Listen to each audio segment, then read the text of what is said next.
Šta nam možete reći o dostojanstvu studenta koji ne žele da se solidarišu sa studentima koji su u protestu i o dostojanstvu profesora koji također ne žele da se solidarišu? Ma to nije nikako dostojanstvo. Uvijek je tako bilo, ti oportunisti, još 68. godine, ja sam učestvovao u studentskoj pokretu 68. godine, bio sam tada Vrucuš i tada je isto bilo. Mnogi studenti su sa strane gledali šta se dešava i mi smo se tukli sa policijom i angažovali se koliko smo mogli, osvojili fakultete i tako dalje, a dobar deo njih je otišao kući u provinciju ili jednostavno nije teo da se angažuje, pogotovo na tim fakultetima tehničkih nauka ili recimo medicini, oni su po pravilu bili uvek oportunisti.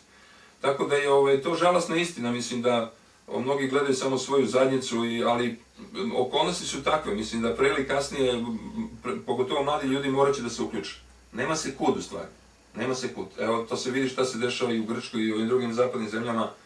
Ni ti ljudi nisu hteli da izađu na ulice, ali okolnosti ih primorale, a ova ekološka kriza koja je sve dublja, ona će sve više da dramatizuje zapravo pitanje egzistencije i ljudi će sve više postajati svesni da jedino sa svojim neposrednim angažmanom mogu nešto da urede.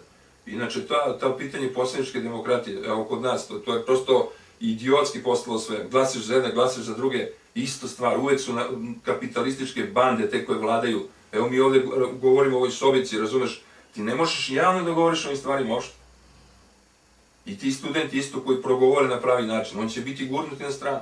Samo sve mora da se kreće u krugu te neke, kaže, demokratije u stvari. A demokratija to je kraj sveta. To je demokratija. Kraj istorije. To je najstrašnije u stvari. Ta priča o demokratiji, to je jedna takva laž, to je takva jedna podvala. Zato niko ne govori o slobodi, jednakosti i bratstvu. Zašto niko ne govori o osnovnim principima francuske građanske revolucije? Liberté, égalité, fraternité. A govore o demokratiji. Pa zar demokratija ne podrazumeva slobodu ljudi? Bratstvo, razumeš, jednakost. I to više toga nema. Danas bi stvarno čovjek bio lud kad bi rekao da u Americi postoji sloboda, recimo. Pa tamo ljudi žive u dužničkom ropstvu, čovječe. Pa to je gore ropstvo nego što je bilo u antičko vreme. I sad se priča se o slobodi, jednakost, bratstvo ili jednakost. Mislim, to su usamljeno što je Rizman govore, odnosno pisao usamljena gomila. Ja sam živio godinama tamo u Nemačkoj i tako dalje. Pa to su toliko usamljeni ljudi. To je strašno i to se toliko razvije zapravo. Svet usamljenih ljudi, nema dece, mislim, nema perspektive, nema ničega, čoveč. Prikazuješ te zemlje, vidiš zgrade, kola i tako dalje. Gde su ljudi? Šta je sa ljudima? Gde su deca, čoveče? Gde su međuljudski odnosi? Jesi vidio na nekom od tih da ljudi zagrljeni idu verujući u budućnost? Pa to ne postoji, čoveč. Svi beže kući, čoveče, ne smije da ti izađeš nigde. To je ludilo potpuno jedan strah koji vlada. Onda ne govorimo o Americi i tako dalje. I to je sad model života koji ovde treba da se nametne. Da devojke ne smije uveče da izađu, da deca ne smije na ulicu, da će da ih ukradu, iz kasape pretvore organi i tako dalje. A možda misle, evo u Britaniji, 40.000 dece maloletne nestane godišnje, razumeš, iz kasape ih pretvore u organi. Možda pretpostaviš koji je to strah roditelja da pustiš dete čoveče na ulicu ili da izađe i posle škole. A to je ludilo jedno. I sve se našlo, sve više dešava ovdje, razumeš, kriminalizacija i još te bande. Tako da je, mislim, perspektiva je sve gora. I što se čovjek više skriva, utoliko će gore biti. Tako da, što se tiče mladih ljudi, ti koji sanjuju da će negde tamo da nađu neke rajske vrtove, pa to je čista budalaština, čovječe. 99% tih mladih ljudi koji će sutra možda odati u Evropsku uniju, oni će da budu tamo đubretarska radna snaga. Da li imaju doktorate, da li imaju ne znam kakvi fakulteti i diplome, to nema nikakve veze. Oni dolaze sa Balkana i tamo će biti trećerazredni i četvororazredni građani. Ali naravno kad imaš vlast koja stvara, koja nema šta da ponuditi mladim ljudima, koja uništila sve, i poljoprivredu, i privredu, i školstvo, sve živo uništila, i ona nudi ti iluzije, razumiješ? Ko što ti popovi pričaju o rajskim vrtovima, a istovremeno te pljačkaju i prave sebi rajske vrtove ovde na zemlji, tako isto ovi koji vladaju, razumiješ? Pričaju ti bajke o zapadu, koji juri sad moli po svetu za pare, mislim, evo gleda se ide u Rusiju, Kinu, Japan, svuda mole da im daju pare. Svoje bivše kolone tamo u Južnoj Americi i ne znam u Africi, i ti sad odjedanput ideš u Evropu, čoveče, samo nas, Srbe čekaju u Evropi i bit ćemo kod carevi tamo kad se pojavi. Pa koji idioti mogu da veruju tako nešto, čoveče? A ti stvarno mora budeš idiot da veruješ u to. Dobro. Pa, recite mi, da li ste čuli za izjave koje je rektor i ministar koje su davali... To što policiju kao neku upadnu i tako, pa to je naravno stvar, autonomije fakulteta, mislim, to je toliko jad i beda jedna, da policiju prizivaš, pazi, rektori sad, i govori se o nekoj demokratiji. Pa to nije moglo, to se nije desilo ni 68. godine u vreme Titove vladavine kad je bio jednopartijski sistem i bio navodno totalitarizam. Policija nije pala da upadne u fakultetu, nisu smeli da upadne u fakultetu. To su bili naši bastioni. A sada ti pljačkaši u vidu tih profesora, razumeš, to je jedna banda pljačkaška. Zašto se ne objavi koliko primaju mesečno? Samo to da se objavi. Što to studenti ne traže, naprijed? Samo da se spisak stavi. Jesi traži studenti? Tražili su, ali ovi neće. A neće da daju. To je, vidiš, sloboda univerziteta. Ništarije, razumeš. To je jedna pljačkaška banda i u te pljačkaške bande normalno da neće da se pokažu u javnosti. Drugo, oni su povezani ko svinjska creva sa političarima, povezani su sa tim mafijaškim bandama, kapitalističkim. Jer šta su univerziteti? To, kažem, postoji su pljačkaška mesta, razumeš, gde se u stvari studentima prodaju diplome. Po trgovačkom principu. Znači, gledam što više da ti uzmem, ovo ja što manje da dam. Niko ne govori o znanju, šta ti dobiješ faktički. A da ne govorimo o tome da u svakom demokratskom, istinski demokratskom društvu školovanje moralo da bude besplatno, čoveč. Jer ono, neverovatnu mogućnost daje, bez obrazovnih mladih ljudi, nema nikakve perspektive. Znači, to je stvar društvena. To nije stvar Žike, Pere, Mike ili neki jadni tamo roditelji koji nemaju hleba da jedu da bi izdržavali svoje dete na fakultetu i tako dalje.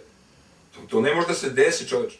Nekad je školanje bilo besplatno, ali to je bio kao komunistički totalitarizam. Sada kad plaćaš 3, 4, 5 hiljada evra za jednu godinu, sad je to demokratija. Liberalno. I to se radi naravno i kapitalističkom totalitarizmu koji uništava mogućnost uopšte da naš narod se obrazuje, da dođe do pameti, da tako kaže. Bez čega ne vredi, bit ćeš na nivou đubrateljske radne snage. I to je ono što odgovara Evropi. Njima odgovara da mi ovde budemo septička jama Evrope i da ova zemlja naša i sve što imamo, da njima pripadne i da mi budemo idioti koji će da radimo za njih za 50 ili 100 evra. To je ono što njima odgovara. I zato i uništavaju ovde sve ono što vodi kao umnost i u saradnji sa njima dolaze te bande na fakultete. 90% tih profesora su polupismeni idioti koje čovjek ne bi pustio čoveče da svinje čuvaju, a ne da budu profesori na fakultetima. Oni su sve po političkoj liniji došli da budu profesori. Kad bi čovjek njih testirao i njih ispitivao što oni znaju ili ne znaju, video bi koji su to idioti, razumeš, i budali. Ali oni su zaseli, jer su vezani za te političke strukture i sve se po toj političkoj. Glavni frajeri, pazi, koji vode celu priču su tipovi koji uopšte nisu završili fakultet. Pošto Čeda Jovanović i takvi tipovi. A to je jad i beda, čovječe. Oni određuju stvari, ti političari su, profesori su pioni tih političkih partija koje Zapad podržava i kojima čovjek ne sme ništa, čovječe. Ne smeš im ništa. U javnosti, u medijima, svuda su oni prisutni. Ako imaš kritički odnos prema njima, ti si odmah kritičan prema Zapadu, pošto oni prave rajske vrtove, razumeš, od Zapada i normalna stvar da ih ovi podržavaju. To je jedno stravično ispiranje uma danas kod tih mladih ljudi, znaš, tako da nemaš posao, ovi ti uništavaju, odeš da vladaju mogućnost da dođeš do posla i onda ti naravno prodaju ti iluzije i ti se primaš na to, čovječ, kod drogeraš. Nemaš ljubavi, nemaš poštovanja i onda kreneš da piješ ili droga jedni. Tako i s ovim. Nemaš perspektivu u svojoj zemlji i onda sanjaš o nekim drugim svetovima. Smisla tome što, recimo, evo, rektor je juče izjavio za politiku da je tržišni mehanizam na fakultetu vrlo poželjan i čak i nužan da bi se ostvario kvalitet studija. A pritom se poziva na levicu i kaže da je on sam levičar i uvek bio i dalje. Kako se može povezati tržišni mehanizam? Pa to je najprljavije, to je radio Tony Blair, to je radio Clinton i ostali. Svi su oni prijatelji moji proglašavaju levičarima zato što se plaše ili je tolika pljačka, toliko je nesrećnih ljudi, toliko je mladih ljudi bez posla, siromašnih, da će doći pre ili kasnije do pobuna ovde, koji bilo gde u svetu, u kapitalističkom svetu. I oni se plaše toga kad jedan Warren Buffett ili Bill Gates, oni se proglašavaju levičarima. Ili Soros se, to đubre, razumeš, fašističko, on se poistovećuje sa ovim Wall Street, ovim Occupy Wall Street pokretom i šta je znam. Zašto? Zato što se plaše od tih ljudi. Oni znaju da to večno neće da traje i da će jednog dana da se digne narod, razumeš, i da kaže dosta više. I onda je pitanje šta će sa njima da bude. Oni su uspeli da ubiju Gaddafija, ali vidjet ćemo kako će oni da prođu. Oni će možda još gore nego Gaddafija prođu. Toga se oni plaše. Zbog toga se oni dodvoravaju i proglašavaju levičarima. To je jedna prljava igra zapravo. Najgore bitanje je fašistički se danas, zato što proglašavaju levičarima, zato što je toliko nezadovoljstvo i sve veće nezadovoljstvo. Sve veći broj ljudi je sve siromašniji, a sve manji broj ljudi sve bogatiji. I ti koji su sve bogatiji, normalno da se plaše od pobude masa, takozvano. Tako da se na ovaj način dotvore, oni pokušavaju da se približe, da kaže, ej, mi smo jedan od vas. A u stvari se radi o tome da neće da objavim ni čak ni spiskove koliko primaju. Jer se tu zapravo vidi koje su to pljačkaške pitanje. Tako da je ta priča o nekim prostorima, šta ja znam, to je samo forma jedna, prijatelji moji. To je jedna forma, to su tipovi koji ne bi mogli da prođu na elementarnim testovima koji studenti normalno polažu. Kad biste te prostore iste stavili na testove samo, to bi bilo zapanjujući koje je to nivo. Zapanjujući koje je to nivo.